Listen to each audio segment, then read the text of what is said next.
विधायक राजू पाल की हत्या के बाद इंसाफ के लिए भटकती रही पूजा।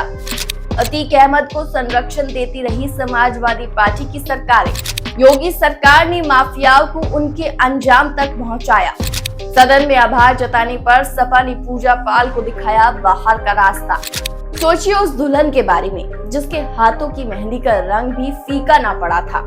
शादी को अभी 9 दिन भी नहीं हुए थे कि खूनी दरिंदे अतीक अहमद ने गोलियों से उसके सुहाग को छीन लिया। ये सिर्फ एक विधवा की कहानी नहीं बल्कि समाजवादी पार्टी के राजनीतिक पाखंड का आईना है।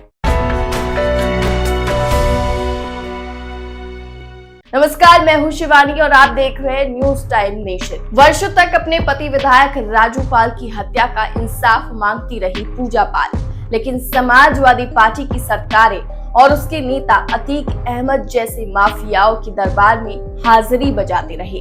पर सत्ता बदली, योगी आदित्यनाथ जी की सरकार आई जिसने अतीक अहमद जैसे दुर्दांत अपराधियों को मिट्टी में मिलाकर उत्तर प्रदेश में न्याय और कानून का संदेश दिया। जब पूजा पाल ने सदन में खड़े होकर इस सरकार को धन्यवाद दिया तो उनके जख्मों पर मरहम लगने का एहसास हुआ। लेकिन ये बात समाजवादी पार्टी को नागवार गुजरी। पीडीए का नारा लगाने वाली सपा एक विधवा की पीड़ा भी बर्दाश्त ना कर सकी और पूजा पाल को पार्टी से बाहर कर दिया।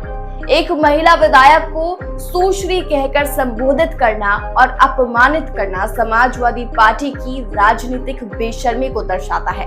सच यही है कि सपा पिछड़ा विरोधी है, दलित विरोधी है और सिर्फ मुस्लिम वोट बैंक की राजनीति में नतमस्तक है।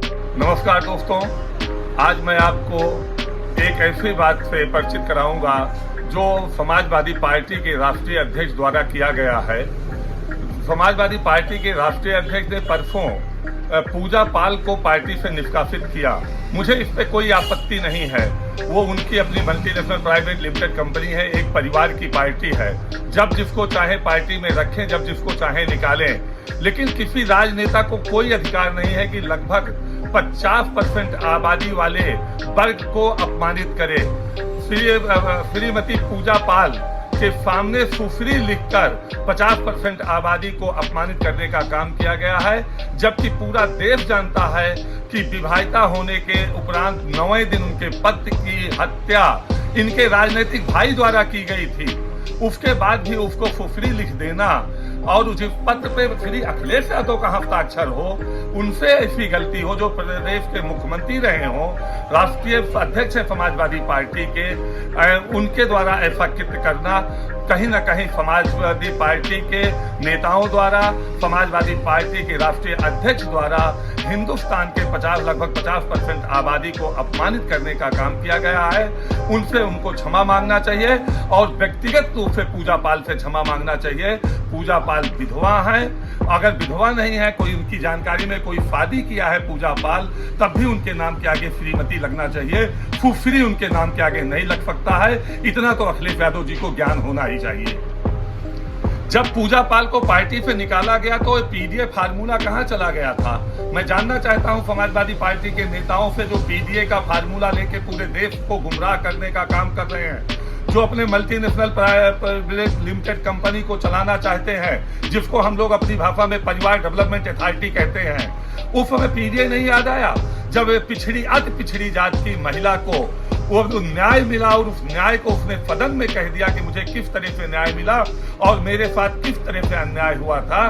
तब अति पिछड़ी जात की महिला को, विधवा महिला को पार्टी से निष्कासित करते समय क्या माननीय राष्ट्रीय अध्यक्ष जी को पीडीए फार्मूला नहीं याद आया और दस्तखत करते समय उनका हाथ कांपा था कि नहीं कांपा था? जरूर इसको बताएं। सवाल उठता है कि जब एक चुनी हुई महिला विधायक को सच बोलने पर ये सजा दी जाती है तो सपा के जंगल राज में आम, पिछड़े, दलित और महिलाओं की सुरक्षा कितनी रहेगी? अमेठी से न्यूज टाइम नेशन के लिए मोहम्मद तौफीक की रिपोर्ट। आपको हमारी खबर कैसी लगी कमेंट सेक्शन में जरूर बताएं। इस वीडियो को अगर आप यूट्यूब पर देख रहे हैं तो वीडियो को लाइक करके चैनल को सब्सक्राइब करें। फेसबुक, इंस्टाग्राम, एक्स और थ्रेड के जरिए अगर हमसे जुड़े हैं तो हमारे पेज को लाइक और फॉलो करना बिल्कुल ना भूलें। नमस्कार। सब्सक्राइब करें आपका अपना चैनल न्यूज टाइम नेशन और हर खबर सबसे पहले पाने के लिए बेल आइकॉन जरूर दबाएं।